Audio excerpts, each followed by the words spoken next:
Jamy, dans le même siège, on reste sur l'exercice budgétaire 2022.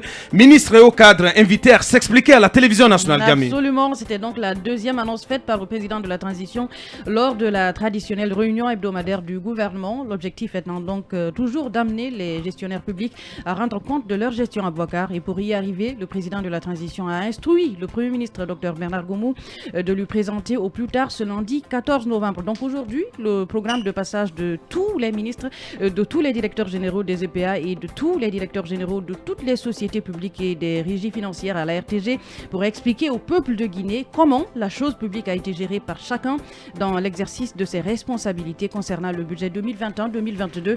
Et pour donc donner du sens à cet exercice, il a ordonné à la ministre de l'Information et de la Communication, Aminata Kaba, de créer un contenu télé adapté à cette épreuve à Bouakar. Bien entendu, bien dit Jamy Akumba. Et c'est là-dessus d'ailleurs que on l'apprenait très tôt ce matin qu'une réunion a été convoquée au ministère de l'Information et de la Communication justement pour dessiner le contour de ce programme spécial qui va être mis en place. Programme spécial qui va, ou dans lequel tous ces hauts cadres, ministres, directeurs d'entités publiques devront passer pour rendre compte de leur gestion au compte de l'exercice 2022. Oui, Aboubakar, la Guinée, compte tenu de ses richesses naturelles et compte tenu de la gouvernance que nous connaissons de notre pays depuis très longtemps, donc la situation de cette Guinée-là mérite d'être discutée, présentée au public. Le public qui a le pouvoir de juger, les administrateurs ont l'obligation d'expliquer pour que ce public-là comprenne et qu'il prenne les bonnes décisions. Et c'est d'ailleurs une conquête de la liberté.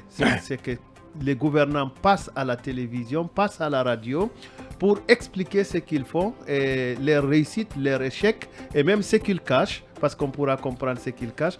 C'est répondre un peu à une des exigences de la gouvernance que est la reddition des comptes. Franklin Roosevelt avait bien soutenu pour dire que le meilleur rempart de la liberté est un gouvernement assez fort pour défendre les intérêts des citoyens et des citoyens assez bien informés pour exercer leur souverain contrôle sur les dirigeants. Merci. Mohamed. Alors, d'abord, il faut saluer et encourager cette initiative du président de la transition. Tout à fait. Moi, je pense que c'est une première en Guinée et qu'un chef de l'État demande à tous ces responsables en ce qui concerne tous ces gestionnaires publics, de rendre compte et de passer à la télévision, de passer à la rendre télévision compte au peuple de Guinée. C'est une première. Habituellement, on assiste à la conférence bilan des ministres très souvent, mais en Guinée, les directeurs généraux et leurs adjoints qui passent à la télé, je crois que c'est une première et une initiative qu'il faut saluer et encourager.